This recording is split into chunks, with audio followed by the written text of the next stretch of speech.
Because I know everyone has a slightly different feeling. Well, I mean, white people crying actually was the goal. Now, a couple of weeks ago, that clip began recirculating around the internet, with some people using it as clickbait to try to make it look like she was talking about Star Wars and the Star Wars fandom. That clip is actually her talking about a completely different project from a few years ago. But that didn't stop people from using it to try to incite more outrage. Because we all know that that's the type of thing that is going to get those precious clicks in this race-obsessed society that we find ourselves in. Honestly, after I saw that clip for the first time, I was willing to give Amandla the benefit of the doubt and not judge her based on past comments. Because people change over time. Circumstances change, or so I thought. You thought wrong! Unfortunately, it appears instead that Amandla is choosing to double down on her race-baiting bullshit. This time taking direct aim at the so-called toxic Star Wars fan base. Let's discuss. I watch so you don't have to. All I'm offering is the truth, nothing more. Now, before anyone says it in the comments down below, let's get this out of the way right now. Because I know that there will be close-minded and frankly predictable Disney apologists in my comment section who are going to tell me that the only people who should be mad about Amandla's diss track are people who are in fact racist or have hate in their heart. You're pathetically predictable. I can assure anyone who is thinking that way that a majority of the Star Wars fans who have checked out already did so, not because they are mad, but simply because they are tired of dealing with this bullshit on a consistent basis. As I've stated many times, I have no doubt that there are actual ignorant and toxic people in the fandom.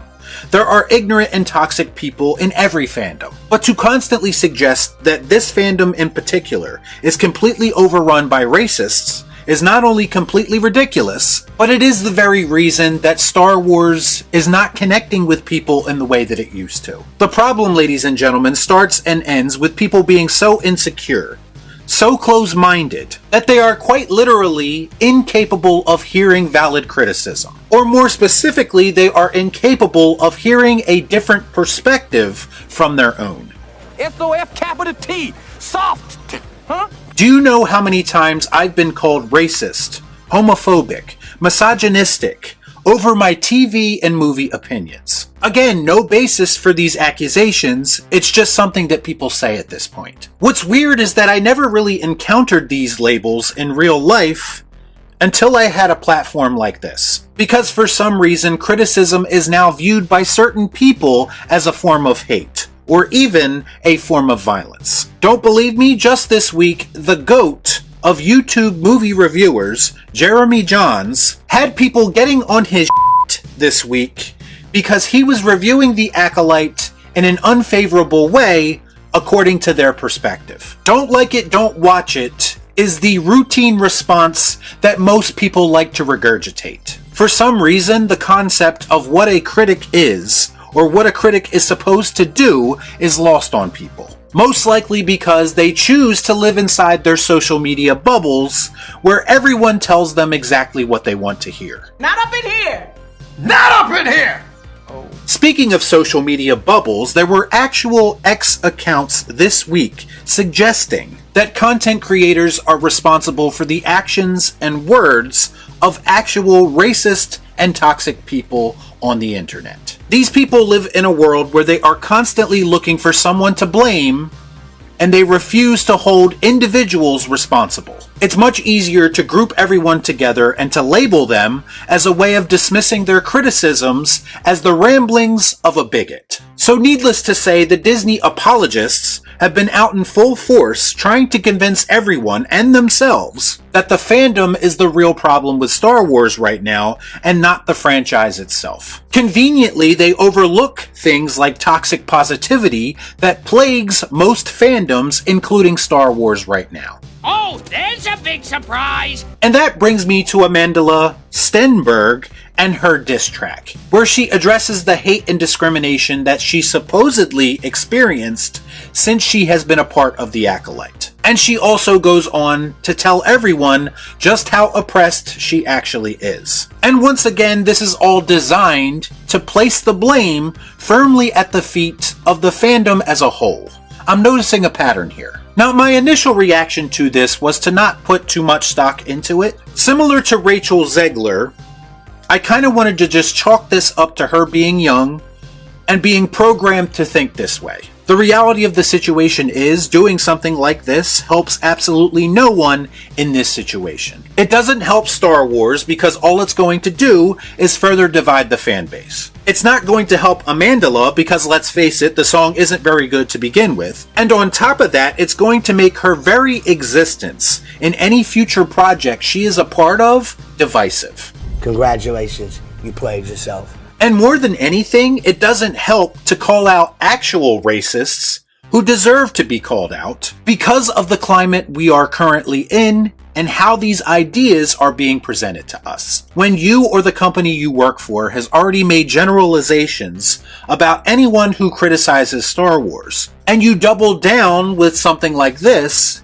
it doesn't really open up those lines of communication that we desperately need right now. You are literally just throwing gas on an already raging inferno. You see, I come from an era where everyone wasn't so race obsessed. And if people were actually being ignorant, they were typically just ignored into obscurity. But racist, like so many other words in the modern era, has been overused to the point that it's lost all meaning. You keep using the word.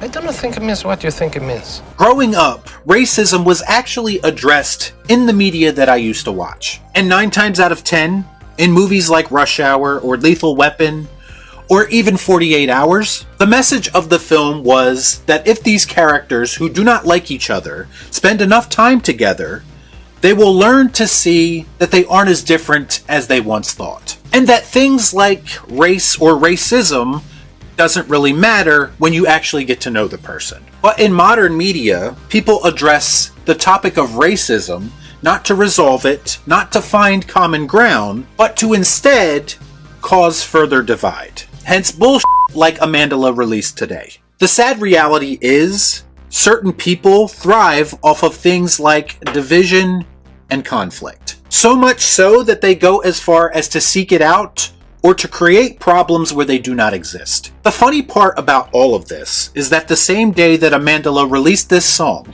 we actually had video evidence leaked of a senior vice president at Disney detailing discriminatory hiring practices, with Michael Giordano, vice president of business affairs at Disney, saying, quote, "Nobody is going to tell you this, but they're not considering any white males for this job. There's no way that we're hiring a white male." Giordano reveals Disney uses code words and buzzwords to avoid legal action, and even mentions a candidate being rejected for not looking, quote, black enough. That's racist. This is the supposedly morally superior company that Amandla works for. This is the supposedly morally superior company that likes to lecture fans about how hate and bigotry will not be tolerated. It sounds like a major contradiction to me. But as always with topics like this, it's not about what's actually going on behind the scenes, and it's almost always about being as disingenuous as possible in the public eye as a way of painting yourself as being virtuous. We all know that Amandla's song shouldn't bother you unless you are one of those people she is talking about with hate in your heart. I think that her new song was an absolute bop, and I'll be bumping it in my car after a long day of exposing bigots on the internet. Keep doing your thing, Amandla. Keep owning the man babies and angry white folks like only you can do.